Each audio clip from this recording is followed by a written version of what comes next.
my name is Samar Habib and I'm president for the Delhi Mera Haq Legal Connect that is run and powered by Delhi Law School students. What we aim to do under this society is that we felt a certain need of responsibility that we had towards the society, and we wanted to talk about the rights that people should be aware of, and we want to engage in conversations about much required knowledge that needs to be there. So one of the reasons for starting this series known as Hamara Haq Legal Clinic is that we want to call the best people in the fraternity and talk about specific rights of the general public so that they are aware of where they stand and how Pakistan might protect their rights or might not. So for this reason only, we have, today we're going to be discussing the rape laws of Pakistan, and for that we have Mr. Faisal Siddiqui with us. Mr. Faisal Siddiqui is a renowned lawyer in the legal fraternity. He has done tremendous work in this field only. He is also the founder of the Rashid Rizvi Center for Constitutional and Human Rights and the Legal Aid Foundation that works for victims of sexual violence and rape. He's also been a student mentor to people like us, as he has taught in the McGill University and is still a visiting fellow at the London School of Economics and Political Sciences. I would like Mr. Faisal Siddiqui to have give us a brief overview of his practice area. So basically, I am a civil, commercial, corporate and constitutional lawyer. So this is basically 75% of my work. I do high-stakes criminal cases, specifically appellate cases in the High Court and the Supreme Court, less at the trial court level. So this is the main area of my work. My human rights practice is about 25% of my work. लेकिन ज़्यादातर वक्त जो है वो पैसा ही कमाते हैं. But so you have been part of such landmark judgments like the Shahzeb Khan murder case or even the ongoing litigation on the Daniel Pearl case. So how has that experience been for you? देखिए, बहुत सारे लोगों का ये गलत ख्याल है, at least I can only speak for myself, that you get involved in these cases and your primary motivation is something moral, or you feel a social obligation to do such cases like the Shahzeb case or these Daniel Pearl cases. आप इंसानियत के लिए कुछ करना चाहते हैं, लोगों का ये ख्याल है कि that is your primary motivation. That varies from person to person. देखिए, मैं तो सच्ची बात ये करूँगा कि मेरी प्राइमरी मोटिवेशन इन केसेस करने की ये थी कि these were fascinating legal cases for me. So, मैं इस सेंस में काफ़ी सेल्फिश आदमी हूँ कि my primary motivation is always whether a case fascinates me intellectually, it fascinates me in terms of a litigation challenge, an advocacy challenge. और फिर secondary बातें होती हैं कि मैं उस केस में बिलीव करता हूँ या नहीं करता, लेकिन प्राइमरी मोटिवेशन मेरी हमेशा यही रही है, whether I'm doing a high stakes tax case or a corporate takeover case or a human rights case, मेरी प्राइमरी मोटिवेशन यही हमेशा रही है कि is this case something which fascinates me intellectually? Is it an advocacy challenge? Basically, मजा आएगा ये case करने में या नहीं? अगर मजा आएगा और फिर अच्छा है, इंसानियत की भी खिदमत होती है, वो अच्छी बात है.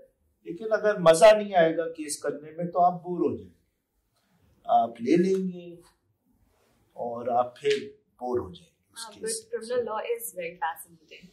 और इसीलिए, so the topic that we're discussing today, we'll start off with that. So, can you explain to us that what are the pre-existing laws already present in Pakistan and how effective and progressive they are getting over the years?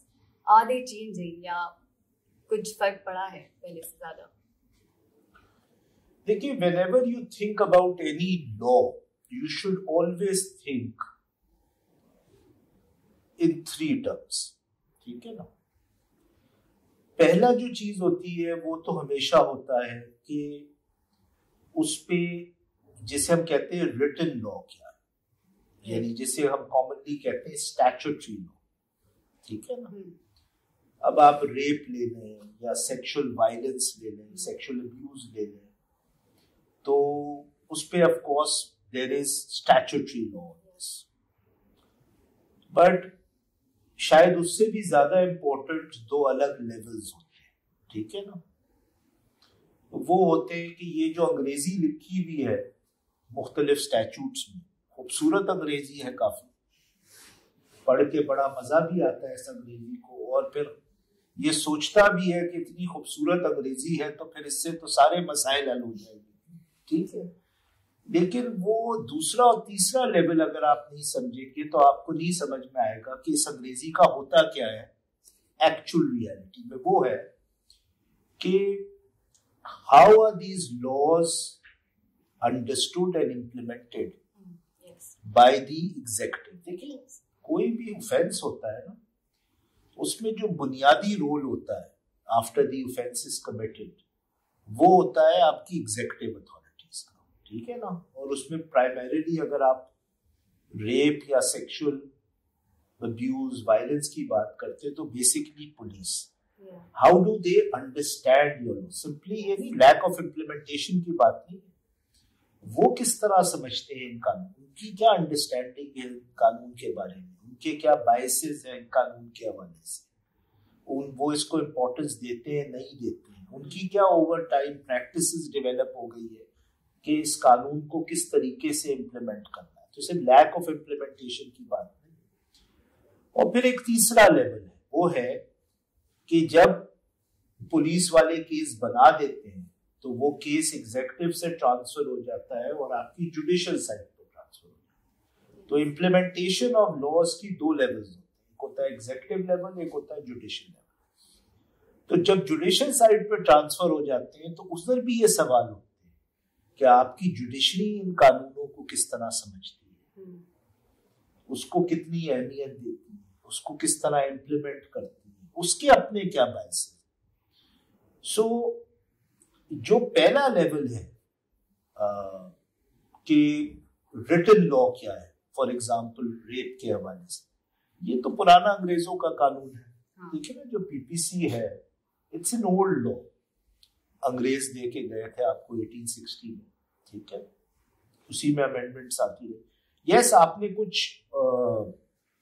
उसमें amendments किए over the years, but really जो basic law था rape का उसी को आपने develop किया है।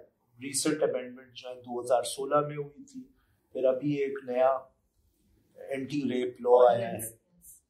तो लेकिन बेसिक स्ट्रक्चर उसका वही रहा है जो अंग्रेज छोड़ गए। लेकिन जो असल तब्दीली आई है पाकिस्तान में वो आई है कि किस तरीके से पुलिस इन लॉज को समझती है, इम्प्लीमेंट करती है, उसके क्या बायसेस हैं। इसी तरह जुडिशरी किस तरह इम्प्लीमेंट करती है, उसके क्या, उसमें actually over the last since 47 बड़ी मेजर तब्दीलियां आई हैं, और इन द लास्ट 20 इयर्स बड़ी मेजर तब्दीलियां आ रही हैं, पॉजिटिव भी है negative. So what we're saying is कि हमारे पास लॉ है जो आपको जस्टिस दे रहा है, फिर उसकी इम्प्लीमेंटेशन जो होती है दे सकता है, लेकिन जो इम्प्लीमेंटेशन है उसमें फिर भी कहीं ना कहीं there is a lack, because if it's the police that's not implementing it well or not understanding the law, then there is a flaw right there. So जो आप कह रहे हैं कि there are positive changes and negative changes, what do you think are those positive changes and the negative changes in law? देखिए, पहले तो ये है कि आप ये जरूर समझें कि जब आप ये जेनेरिक टर्म्स यूज करते हैं कि क्या लॉ हमें जस्टिस दे रहा है, इसका क्या मतलब है।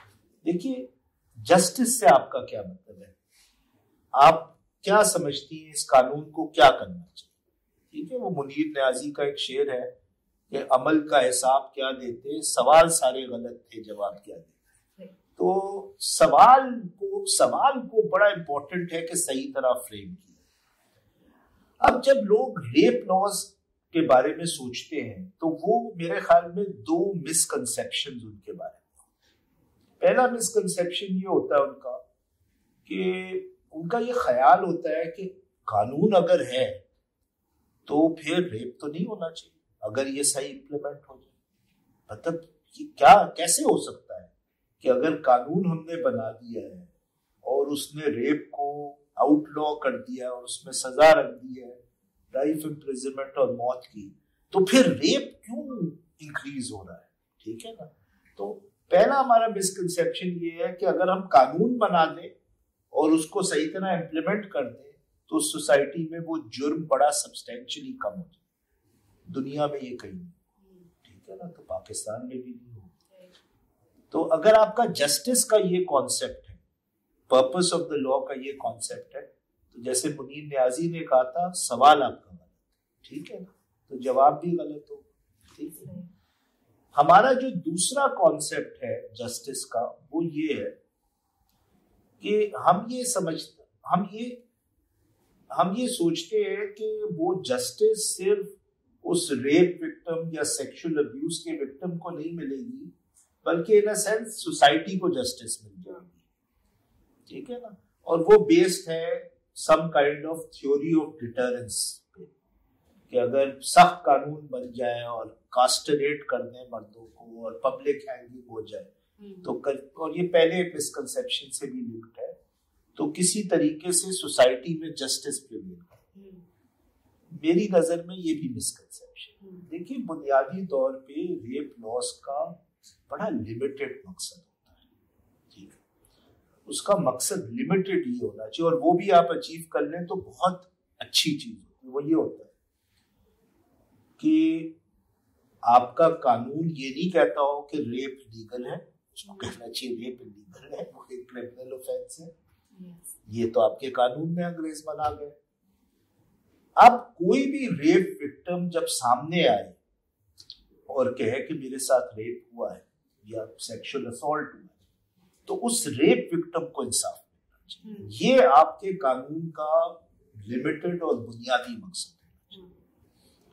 ये जो जेनेरिक मकसद होता है कि किसी तरीके से रेप क्राइम्स को कानून के थ्रू और जुडिशियल इम्प्लीमेंटेशन के थ्रू खत्म कर दिया जाए या रेडिकली कम कर दिया जाए, ये दुनिया का कोई कानून नहीं कर सकता। रेप के और सेक्सुअल वायलेंस के सोशो इकोनॉमिक पॉलिटिकल कॉजेज, वो जब तक एड्रेस नहीं होंगे रेप रेडिकली रिड्यूस नहीं हो सकता। तो बिल्कुल you need to be clear about कि रेप लॉज का पर्पस क्या है। पर्पस ये है to encourage rape victims to come forward, they should not be discourage कि हमारे साथ एक शख्स या कपल ऑफ पीपल ने हमारे साथ रेप किया है या सेक्सुअल वायलेंस किया है। अब अगर हम जुडिशियल सिस्टम में जाएंगे या पुलिस वालों के पास जाएंगे तो in a sense rape victims feel as if they have been doubly raped because of the experience they go through while at the police. वो नहीं होना चाहिए। So the law, the executive and the judicial system should be welcoming rape victims with open arms. कि आप हमारे पास आए, we will look at your cases sensitively and we will try to give you justice if your case is correct. Yeah, because it takes a lot of courage for them to come forward in the first place. So they should be feeling a little protected by the law कि हम जाएंगे तो हमें इंसाफ मिलेगा। जी। और उसके लिए पहले तो ये कि हमारा मजाक नहीं उड़ाया। हाँ। ठीक है ना। तो ये होता है ना कि पहले तो वो सोचती हैं, जो मैंने देखा है जो रेप विक्टिम्स हैं वो ये सोचती हैं कि पहले तो हम जाएंगे, वो कहेंगे तुम झूठ बोल रही हो। हाँ। जब वो उस बैरियर का क्रॉस करते हैं तो फिर उनका मजाक उड़ाया जाता है। राइट। तो ये ऐसा लॉ का बुनियादी मकसद ये, it should welcome victims who come to them, and secondly to provide them the best avenue for them to get justice. इसका बड़ा लिमिटेड फोकस होता है कानून का। कानून इनकलाब नहीं है। But don't you think इनकलाब फिर भी कहीं से आ रहा है? जैसे for example, let's say the two-finger test, which was abolished in Punjab right now. It was something that I personally felt was extremely outdated, और इंडिया में ये बहुत पहले खत्म हो चुका है। बाकी around the world it's happening, and there is a change because the justice system is realizing that there has to be some sort of a change in the kind of laws that we're bringing, which makes the victim feel at ease when they are at the court? देखिए, ये change, ये मेरे ख्याल में ये बड़े micro issues हैं। अगर आप लेते ना, आपने एक रेप में एरिया में एक मेडिकल इशू उठाया कि क्या 2 फिंगर टेस्ट होना चाहिए या नहीं, जब मेडिकल एग्जामिनेशन होती है, ठीक है। It's a very micro issue. To me, it has never really played. You know, I've done over 30-40 rape trials. So, it has never played an important role in any of those trials. So, ये जब आप actually cases करेंगे तो आपको समझ में आएगा कि क्या चीज really एक rape victim को justice दिलाती है और deny करती है। Yes, these are obstacles. मेरे ख्याल में ये माइक्रो ऑब्स्टिकल है। अच्छा हुआ है ये अबॉलिश हो गया, पाकिस्तान में भी अबॉलिश हो गया, सिर्फ पंजाब में नहीं। Under the new law the 2 finger test is also now prohibited. और जैसे आप लोगों को मालूम है कि जो आपके मुल्क में बहुत सारे सब्जेक्ट्स डिवॉल्व हो गए, ठीक है ना, लेकिन 3 ऐसे सब्जेक्ट्स हैं जो अभी भी कंकरेंट लिस्ट में। उसका मतलब ये होता है कि उस पे पार्लियामेंट भी कानून बना सकती है और प्रोविंशियल असेंबलीज भी कानून बना सकती है। तो 3 लॉज विच आर देयर, क्योंकि आपकी कंकरेंट लिस्ट अबॉलिश हो गई है, जो 18th अमेंडमेंट से पहले यानी 2010 से पहले बहुत सारे ऐसे सब्जेक्ट्स थे जिसपे पार्लियामेंट भी कानून बना सकती थी और प्रोविंशियल लेजिस्लेशन भी कानून।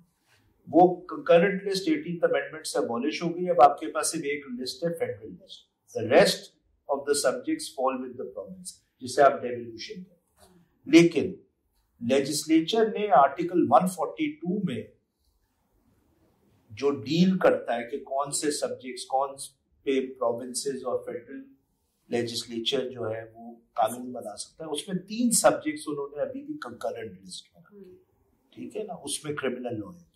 तो जो अभी ऑर्डिनेंस पास हुआ है, which is really an emergency legislation which has to be validated by Parliament, has to be passed by Parliament.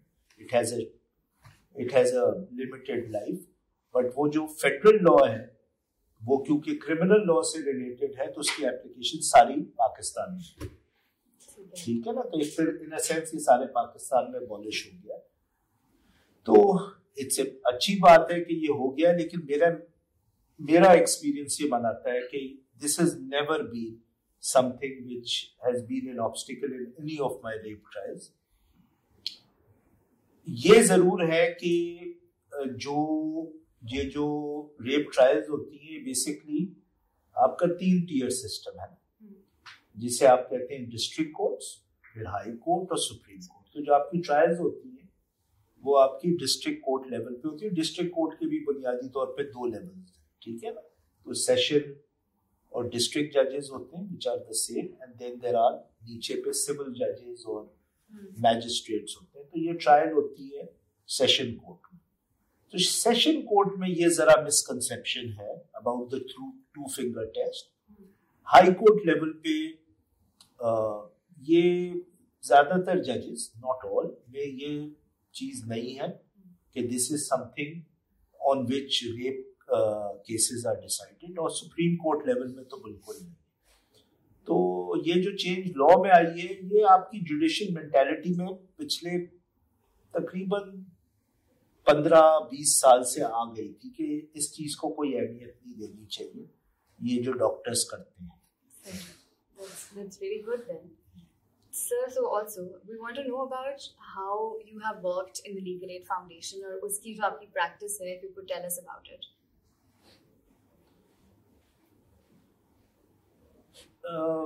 Basically, I mean, when I came back after doing my law from England, I worked with lawyers, none of whom were ever interested in human rights law. Right. They actually had no likings for human rights law. वो hardcore पैसे बनाने वाले वकील थे, लेकिन इस मुल्क के सबसे बड़े वकील थे। So I was basically trained primarily as a tax lawyer, which I still enjoy. Not income tax, but sales tax, customs, fascinating area of the law. And actually, all my skills which I have developed as a criminal lawyer, I developed as a tax lawyer. वही skills मैं apply करता हूँ. So मेरी जो beginning है 2006 से पहले वो as a hardcore civil, commercial, constitutional lawyer की थी. और it's only in 2006 that I did my first human rights case. And I think that is the approach which everyone should adopt, because देखिए जो incompetent वकील होता है ना, जिसको कानून नहीं आता, ठीक है ना, उसको गरीब आदमी भी हायर नहीं करता. ये लोगों का गलत ख्याल है. मैं जब कैम्ब्रिज से पढ़ के आया था तो मेरा ख्याल था कि मैं तो बहुत ही 30 बार खान हूँ, लेकिन मैंने देखा कि मुझे तो कोई मुफ्त में भी केस नहीं देता. और एक शख्स जिसका मैं मुफ्त में केस करने के लिए तैयार था, उसने मुझे एक्चुअली कहा कि वकील साहब मेरा नहीं ख्याल है आप ये हैंडल कर पाएंगे. ठीक है. तो always remember that if you want to be a human rights lawyer, then don't try to be a human rights lawyer. Try to be a good lawyer. Once you are a good lawyer, then both kinds of people will come to you. People who have money, people who don't have money. But if you're not trained as a good lawyer, then nobody will come to you. You are a useless person. Right. तो ये कभी इस intention से practice start नहीं करनी चाहिए. दूसरी बात ये कि जो लोग इस इंटेंशन से प्रैक्टिस स्टार्ट करते हैं कि हम सिर्फ ह्यूमन राइट्स लॉ करेंगे या कॉन्शियस बेस्ड लिटिगेशन करेंगे, उनमें मैंने ये देखा है, due respect to these lawyers, कि they become over time incompetent and very boring. Right. इसलिए because they don't do the whole variety of it.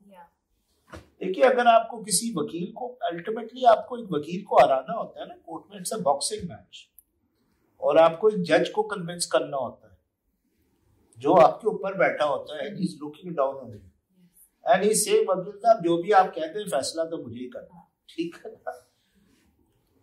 तो people who do both sides of the law and who do all kinds of the law actually are able to understand how to defeat people more.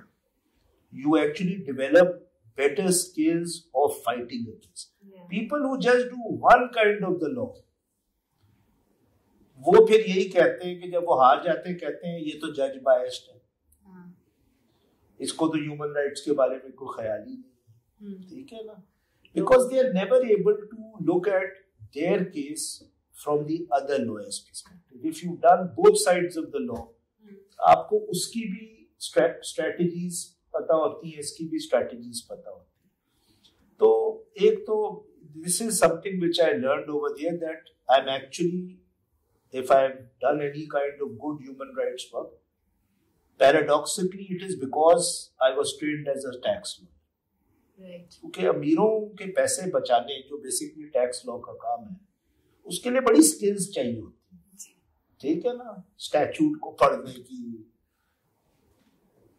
Courts में strategies अपनाने की, वही skills आप फिर difficult human rights cases में करते हैं. ठीक है ना. तो अमीरों के वेपन्स गरीबों के लिए इस्तेमाल करें. ठीक है ना. Then after 2006 I did all kinds of human rights cases. Rape cases is something which there are a couple of cases which happened in the interior of Sindh which came to Karachi, जो मैंने किए थे, gang rape cases थे. So I developed an interest. I thought it was an important area of the law because it was a fascinating area of the law. और बड़ा मुश्किल होता है जब आप किसी रेप विक्टिम से मिलने के उसको रिफ्यूज करें, आप उसका केस करना. It's quite an emotional experience. तो उसके बाद अब in the last couple of years what I have done is I have just accumulated all these cases and I have divided them into two separate categories. One which deal with rape and sexual violence which is in this society, and all the other human rights cases which I do on various areas of the law. Of course, one of the areas which I specialize in is labor law, because I'm also part of a labor organization, the Pakistan Institute of Labor Education and Research. So I'm very passionate about labor law and working class rights. So that's one of the other areas which I've specialized. That is why I did the Baldia factory fire case. तो ये अब वो सारी जो non woman violence related जो सारी public interest litigation है वो हमने अपने ह्यूमन राइट्स सेंटर में उसको सब डाल दिया. ठीक है, right. So sir, when you're saying we should be practicing both the areas of law to understand it better, how do you think we can strike a balance between commercial practice and pro bono work? Like you have done it perfectly, so how would you explain it to us? देखिए, एक तो अगर आप human rights practice करना चाहते हैं तो वो प्रैक्टिस करने के तो सिर्फ दो ही तरीके हैं ना. या तो आप उसके लिए फंडिंग लें, you open an NGO. And मैंने ये देखा है कि लिटिगेशन के लिए फंडिंग हासिल करना बड़ी मुश्किल होती है. People are not really interested in it. People are interested in advocacy. आप नया कानून उनसे ड्राफ्ट करवा लें, कोई पेपर लिखवा लें, सेमिनार करवा लें, जिसे कहा जाता है अवेयरनेस प्रोग्राम्स. लेकिन actually helping a rape victim मैंने नहीं देखा कि बहुत उसके लिए कोई फंडिंग अवेलेबल हो. And you need to understand कि a rape case has an average life of 10 years. Okay. It's an average life of a rape case from the trial to the Supreme Court. Right. It's an average life. Now the Daniel Pearl case, to give you an example of how long criminal case, started in 2002. So it's been now 19 years. Right. It's still ongoing. It's still ongoing. तो कोई आपको मुझे तो नहीं नजर आया कि कोई अगर कोई लिटिगेशन फंड भी कर दे तो वो इतने अरसे तक आपको फंड करे. ठीक है ना. तो एक तो रास्ता है एनजीओस का, वो मेरा नहीं ख्याल आपको एक्चुअल लिटिगेशन के लिए फंडिंग मिली. मैंने ज्यादा इस पे वो तहकीक नहीं की, कोशिश नहीं की, लेकिन मुझे थोड़ा बहुत ही अंदाजा. दूसरा रास्ता यही है कि आप अपनी प्रैक्टिस से फंड करें, जो मैं करता हूँ. ठीक है. So I take no funding from anyone except maybe अगर एक दो दोस्त हमारे कंट्रीब्यूट कर दें voluntarily. Otherwise, all my human rights work, all my rape trials are funded by my own commercial civil practice. Right. तो बेटा अगर पैसे नहीं कमाओगे तो ह्यूमन राइट्स काम किस तरह करोगे. ठीक है ना.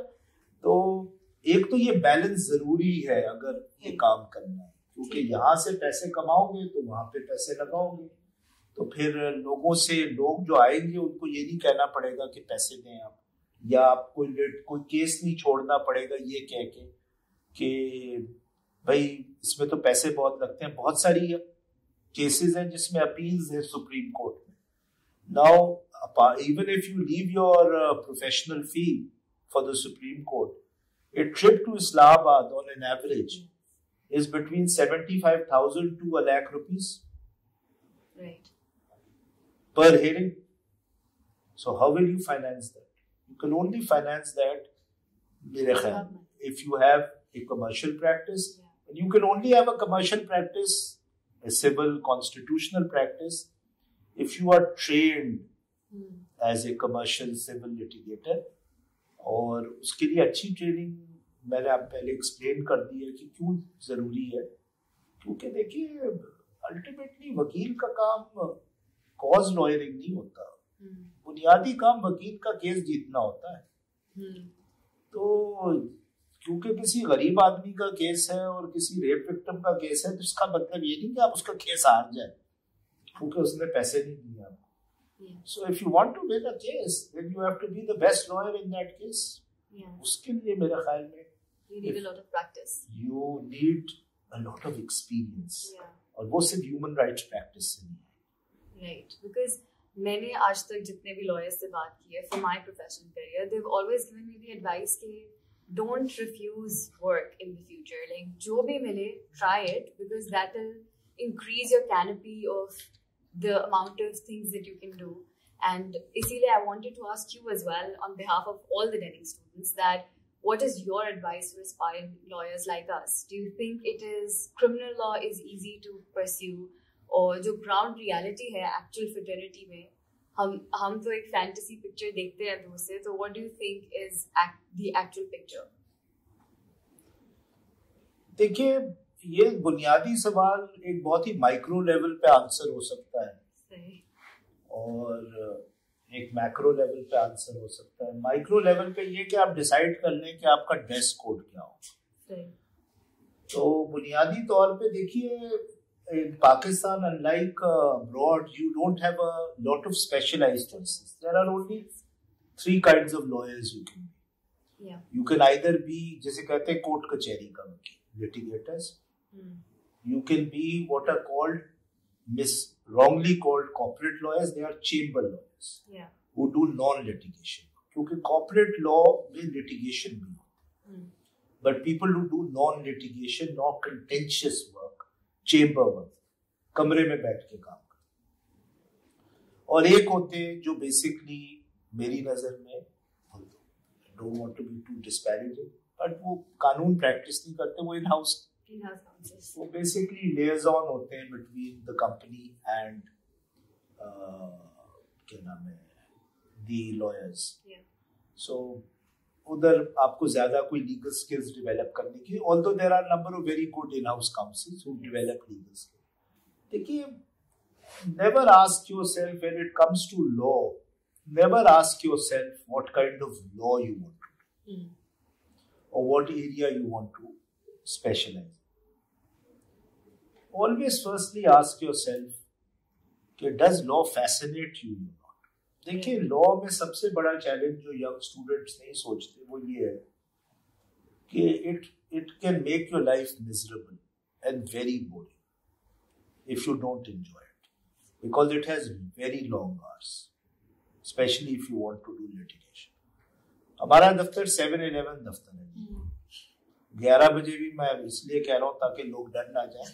11 बजे तो हाफ डे होता है हमारा, ठीक है ना. और बच्चे बहुत खुश होते हैं जब उनको संडे की छुट्टी मिल जाए. बड़े खुश थे बच्चे क्योंकि मैंने कहा क्रिसमस ऑफ, ठीक है ना.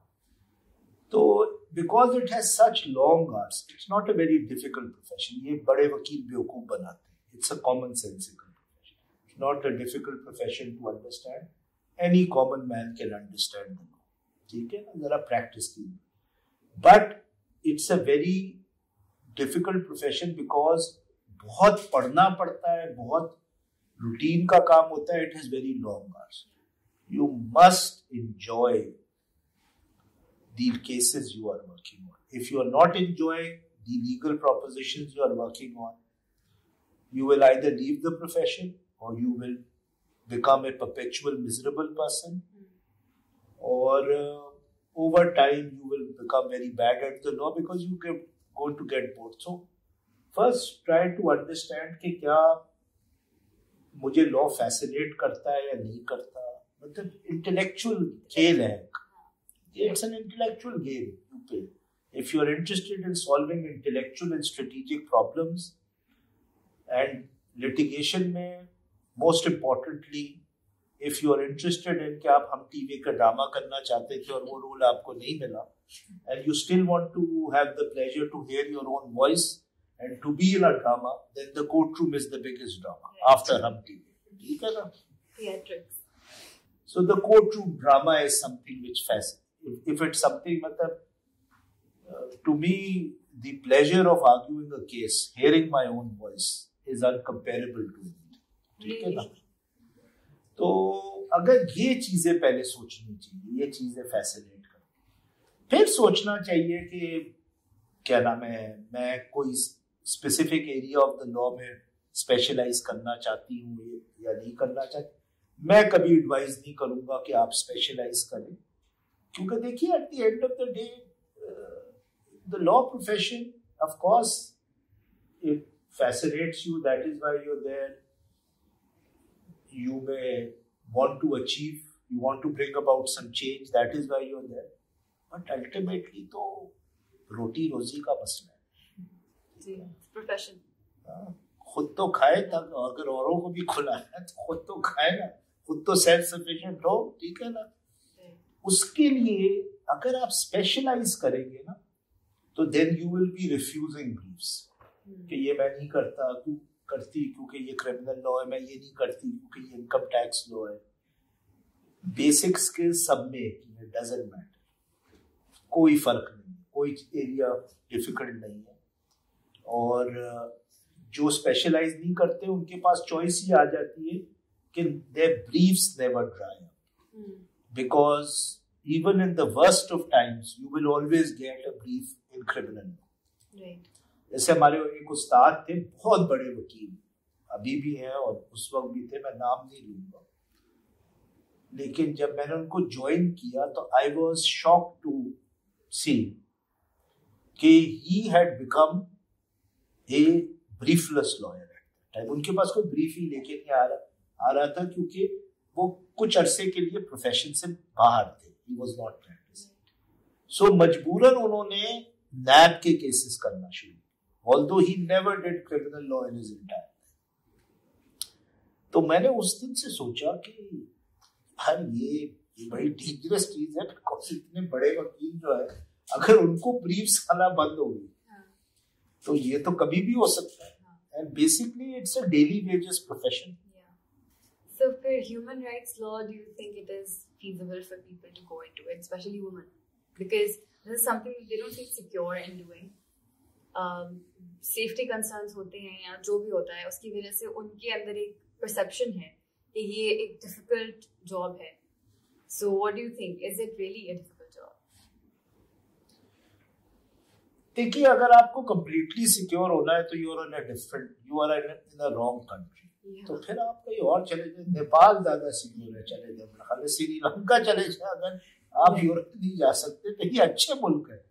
भूटान भी अच्छा है, ठीक है ना, और ज्यादा पीसफुल है, और ज्यादा मेरे ख्याल में ज्यादा अच्छे लोग भी हैं, ठीक है ना. तो वियतनाम चले जाए, बहुत मैं फॉरेन सजेस्ट करूंगा. तो अगर बिल्कुल सिक्योर हो तो भाई यहाँ तो एक लेवल ऑफ इनसिक्योरिटी के साथ आपको रहना है. और अगर आप लिटिगेशन करेंगे, regardless of human rights litigation करें या कॉर्पोरेट लिटिगेशन करें, जिस कोर्ट में जा रहे हैं उसमें एक लेवल ऑफ इनसिक्योरिटी है, क्योंकि हर किस्म के केसेस में आते हैं, हर किस्म के लोग में आते हैं, हर किस्म की थ्रेट्स में आते हैं. तो पहले तो अगर कंप्लीटली सिक्योर होना है तो हिजरत करने का सोचें. अगर 80% सिक्योर होना है तो लॉ प्रोफेशन को छोड़ने का सोचें, ठीक है. लेकिन अगर 60% पे खुश है, जो ज्यादातर लोग खुश हैं, ठीक है ना, तो फिर as long as you are not reckless then and you are careful, और केसेस को पर्सनल ना बनाए, ठीक है ना. Don't make it that it is between the lawyer and the other client. Do it as a professional, ठीक है ना. तो I think it's a relatively secure profession, regardless of any area of criminal law or human rights law you work on. तो मेरे ख्याल में yes, security should always be a consideration. But as long as you avoid these two things, don't be reckless in the kind of cases you do and the way you do them, and don't personalize disputes. देखिए, ये आपका और दूसरे client का झगड़ा नहीं. आप एक वकील हैं, आप बेसिकली प्लम्बर हैं. आपका काम है कानून बताना. प्लम्बर जो है ना, वो फिक्स करता है ना. आप भी तो you basically a professional who is doing. But young लोगों को क्यों करना चाहिए ह्यूमन राइट्स लॉ? बुनियादी तौर पे there are 2 reasons why young lawyers should do human rights cases and should do criminal cases also. I mean, human rights cases, and criminal cases go together. And those two reasons have nothing to do with कि आपको इंसानियत के लिए कुछ करना है, ठीक है ना? And it's a very important reason to understand. बड़ी अच्छी बात है कि आप इंसानियत के लिए कुछ करना चाहते हैं और सोसाइटी में चेंज लाना चाहते हैं, लेकिन इससे भी बुनियादी बात ये है कि आप एक कॉम्पिटेंट वकील बने ताकि ये कुछ कर सकें. यूजलेस लोग जो होते हैं उनका वो दुनिया के लिए भी यूजलेस होते हैं, लोगों के लिए भी यूजलेस, और सबसे यूजलेस लोग होते हैं जो इनकॉम्पिटेंट. ह्यूमन राइट्स केसेस आपको दो तरीके से हेल्प करेंगे कॉम्पिटेंट वकील बनाने. पहला जो वजह है कि वो ये है कि human rights cases are one of the most difficult litigation challenges which any litigator faces, especially if you do public interest litigation. Public interest litigation are basically where you take human rights issues to the Supreme Court or to the High Court under its, what in England is called writ jurisdiction. In Pakistan is called constitutional petition, although Lahore में वो अभी भी writ petitions कहलाते हैं. ये जो petitions होती हैं बोथ हाई कोर्ट में और सुप्रीम कोर्ट में, इससे डिफिकल्ट केसेस नहीं होते क्योंकि इसमें लॉ इवॉल्व कर रहा है, और जो लॉ इवॉल्व कर रहा है कि केसेस में का स्ट्रक्चर क्या होगा, ये प्रोसीड किस तरह किए जाएंगे, इनका प्रोसीजर क्या होगा, इसमें रिलीफ क्या मिल सकती है, इनका स्कोप क्या है. ये बड़ा recent phenomena. It began in India after 78. It began in Pakistan after 1989. So it's a very new area of the law, very challenging. So it will really test your advocacy skills.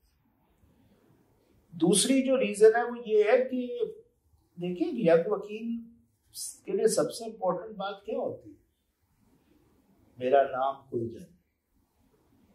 सबसे important बात, अगर आपका कोई नाम ही नहीं जानता होगा तो आपको आपके केस के लिए पैसे क्यों देगा. Now, human rights cases very early on can make your name prominent because these are big cases. These are cases which are reported. These are cases which people find out about. तो फिर वो पूछते हैं कौन वकील कर रहा है. And if you are successful, they'll also bring to you other litigation, human rights as well as non-human rights litigation. So जो litigator याद रखें anonymous नहीं हो सकता. Litigator के लिए level of fame जरूरी, मशहूरी जरूरी.